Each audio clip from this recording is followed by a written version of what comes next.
Dobrý den, vážená poroto, milí diváci, jmenuji se Tobias Vinč a zdravím vás z historického města Litoměřice, kde jsem studentem Gymnázia Josefa Jungmanna. V tomto videu bych vám rád představil svou práci na téma Litoměřice 9. května 1945, nový pohled díky extrapolační analýze a umělé inteligenci v historickém výzkumu. Podnětem k výběru tohoto tématu mi byl starý výtisk litoměřického deníku, který se mi náhodně dostal do ruky. Jeden článek v něm informoval o bombardování Litoměřic a nedalekého Úštěka v první den míru právě 9. května 1945. Při pohledu na tuto fotografii města, kde z historického centra stoupá oblak hustého tmavého dýmu a prachu, se mi zdálo nemožné, že při této zkaze zahynulo jen asi 20 lidí, jak uváděl autor článku. To mě přivedlo k otázce, co když je pravda někde jinde? A tak jsem se rozhodl odhalit skutečný příběh bombardování Litoměřic. Mým cílem bylo zjistit, co se onoho květnového dne roku 1945 skutečně stalo a hlavně přiblížit se skutečnému počtu obětí. A myslím, že můžu prozradit, že se mi to skutečně povedlo. K dosažení tohoto cíle jsem použil nejen tradiční historické postupy, ale pokusil jsem se také využít moderní analytické metody a nejmodernější technologie, včetně umělé inteligence. Tato práce však není jen o číslech a datech. Je to také historie o městě, o lidech, o tragédii, ale také o hledání pravdy. Úvodním logickým krokem bylo studium otevřených zdrojů internetu, které mi umožnilo díky aktivní znalosti angličtiny a němčiny a také pasivní znalosti ruštiny skutečně široký záběr. V rámci tiskoviny jsem byl schopen prostudovat české, německé a anglické online verze novin a časopisů, které se obecně věnovaly tématu náletů bombardování Litoměřic, konce války v Litoměřicích. Toto vyhledávání sebou přineslo ostatní online zdroje, jako například zprávy Německého historického muzea v Berlíně, Centra proti vyhnání, památník koncentračního tábora Flossenbürg, Ruský paměť národa, česká, německá a ruská verze Wikipedie, nadšence historie provozující webové stránky richard-1.com a mnoho dalších. Uvedené online zdroje se pak často odvolávaly na různou odbornou literaturu, takže bylo snadné cíleně tyto zdroje vyhledat. Důležitým zdrojem informací mi pak byl Státní okresní archiv Litoměřice, Státní okresní archiv Mladá Boleslav nebo Ústřední archiv Ministerstva obrany Ruské federace. Na základě těchto bohatých zdrojů vznikly první 4 kapitoly mé práce. V této části se věnuji stručnému přehledu historických souvislostí, které tvoří rámec událostí v Československu. Dále se zabývám tím, jak válka ovlivnila Litoměřice, město s bohatou historií a strategickou polohou. Podrobnosti o nacistické okupaci a jejím dopadu na město a jeho obyvatele ukazují stopy, které válka zanechala. Tato část nabízí přehled o vývoji a technikách leteckého bombardování, které hrálo klíčovou roli ve válečné strategii 20. století. Kapitola tak umožňuje porozumět masivním destruktivním následkům a vlivu na města a civilní obyvatelstvo, co je klíčové pro pochopení skutečného rozsahu destrukce v Litoměřicích. Dostáváme se k tragickému dni, kdy byly Litoměřice zasaženy náletem právě v době, kdy svět slavil konec války. Tato kapitola zkoumá průběh útoku a jeho ničivé dopady na město a jeho obyvatele a odhaluje protiklad mezi očekáváním míru a realitou konfliktu. Výchozím okamžikem je 1 minuta po půlnoci z 8. na 9. května 1945, kdy vstoupila v platnost kapitulace německých vojsk, což mělo zastavit jejich pohyb. V Česku se tou dobou nacházela Schörnerova armáda s 1 milionem vojáků a 1,6 milionu uprchlíků. Těsně před kapitulací dostali rozkaz admirála Dönice vrátit se na západ a případně se probojovat přes Sověty. Na mapě je znázorněna květnová situace 1945 s demarkační linií a směrem ústupu přes Mělník a Litoměřice. Maršál Koněv reagoval na útok Němců rozkazem na popud samotného Stalina bombardovacími útočními akcemi nedopustit odchod nepřátelských jednotek za západní břeh řeky Labe v úseku Litoměřice-Mělník. Další část textu popisuje bombardovací vlny, včetně specifikací a počtu nasazených letadel PE-2, nová zjištění o zátarasech a zasažených cílech. Vyhodnocuji získané fotografie z důsledky bombardování, z nichž některé vidíte na obrazovce, a lokalizuji je na historické mapě města. Sumarizuji zjištění o pohybu místních i uprchlíků z Německa, nasazení místních Němců na odklízení Zátaras, tragédie, jako je masakr vězňů z koncentračního tábora na náměstí, nebo smrt konkrétní uprchlické rodiny ze Slezska. Uvádím také vznik masových hrobů kolem města.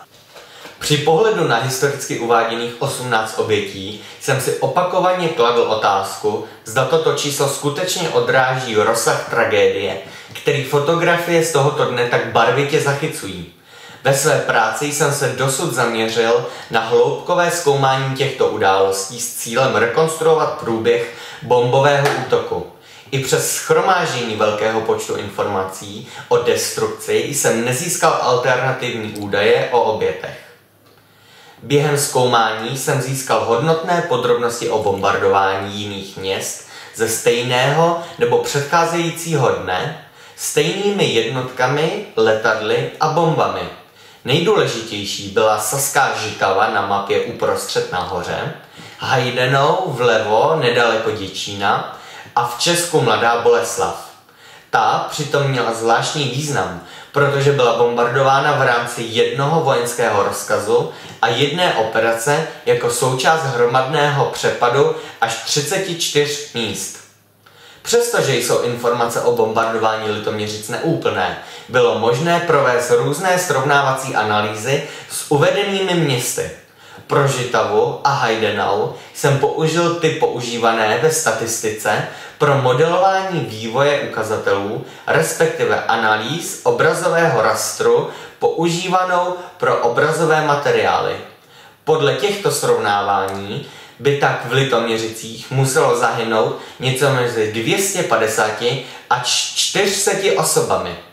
Pro Mladou Boleslav jsem pak použil metodu regresní analýzy, která odhaduje chybějící hodnoty v jednom rastru, v tomto případě v plánu bombardování, na základě údajů z druhého rastru, za předpokladu, že mezi hodnotami v obou rastrů existuje zřejmý vztah, který, jak jsem vysvětlil, zjevně existuje. Tento postup jsem zvolil proto, že pro bombardování Mladé Boleslavy je k dispozici i situační plán shozených pum, který vidíte na obrazovce. Jsou známy počty a detaily bombardovacích vln, počet shozených pum, jejich hmotnostní složení a tak dále. Pro Litoměřice je znám jen počet bombardovacích vln. Bylo tedy nutné podrobně utřídit a vyhodnotit mladoboleslavská fakta, zjistit způsob naložení letadel, způsob provedení a účinnost útoku a výsledky přenést na litoměřické bombardovací vlny. Situační plán shozených pum jsem si rozdělil na jednotlivé zóny. V nich jsem zaznamenal počty pum podle váhových kategorií, jejich spolehlivost, geometrické rozložení, takzvanou bombardovací stopu. Analyzovali jsem jednotlivé počty bomb v jednotlivých bombardovacích stopách, soustředění jednotlivých stop, cílení do lokalit a podobně. Další část představovala matematickou výzvu umístění celkového známého počtu svržených pum v Mladé Boleslavi v závislosti na způsobu jejich shazování ve skupinách do všech bombardujících letadel. Tento náklad jsem následně přímou úměrou počtu pum ku hmotnosti přepočítal na počet letadel v Litoměřicích. Tím jsem dospěl k zjištění, že na Litoměřice bylo svrženo asi 18 tun pum, co představuje asi 420 kusů bomb různé hmotnosti kategorie od 5 do 250 kg. Podle těchto regresních analýz by tedy muselo v Litoměřicích zahynout minimálně 300 osob. Toto číslo však bude významně vyšší, protože existovala celá řada faktorů v neprospěch Litoměřic, které jsem již i částečně zmiňoval a jsou v práci uvedeny. Po dokončení práce jsem nechal umělou inteligencí nezávisle vyhodnotit nashromážděná historická fakta, a to včetně detailů o bombardování Mladé Boleslavi, a to proto, aby ověřila moje závěry ukazující výrazně vyšší počet obětí. Pro zvýšení objektivity jsem využil 5 různých AI technologií, nejen ChatGPT-4. Výsledky jejich analýz naznačují, že počet obětí může být výrazně vyšší od stovek až po několik tisíc v závislosti na nástroji.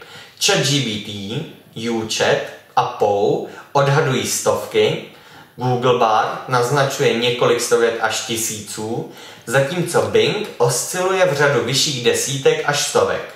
Tyto analýzy potvrzují závažnost bombardování a potenciálně vyšší počet obětí, než bylo dosud uznáno. Všechny nástroje se pak vyjádřily velmi kriticky k historickým údajům. Pravděpodobnost 18 obětí Bing i YouChat naprosto odmítli zvažovat. Google Bard takovou pravděpodobnost definoval pod 1%, POU připouštěl pravděpodobnost jednotky procent, možná méně, a ChatGPT-4 připustil rozmezí jednotek procent. Litoměřice byly 9. května 1945 bombardovány ve 2 vlnách kolem 9. a 11. hodiny, kdy se každé vlny účastnilo 9 letadel s nosností 1000 kg a schodily kolem 420 pum. Historické zdroje však uvádějí jen 18 obětí náletů. Zasažena přitom byla celá řada míst, některá těžce. Město bylo přeplněno uprchlíky, nuceně nasazenými a propuštěnými vězni koncentračního tábora. Tou dobou místní Němci odklízeli vojenské zábrany. Při pohledu na výsledky mé práce k odhalení pravdy o bombardování Litoměřic 9. května 1945 mohu říci, že jsem dosáhl klíčových průlomů. Nejvýznamnějším úspěchem bylo odhalení skutečného rozsahu zkázy a dopadu na civilní obyvatelstvo, uprchlíky a propuštěné vězni Litoměřického koncentračního tábora, které byly dosud podceňovány.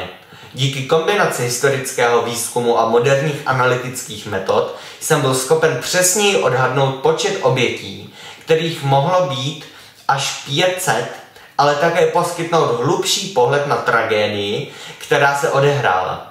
Mé zjištění ukazují, že dopad na Litoměřice byl mnohem větší, což nám umožňuje lépe pochopit rozsah utrpení obětí. Tyto závěry podpořila i umělá inteligence, která měla za úkol mé zjištění kriticky zhodnotit.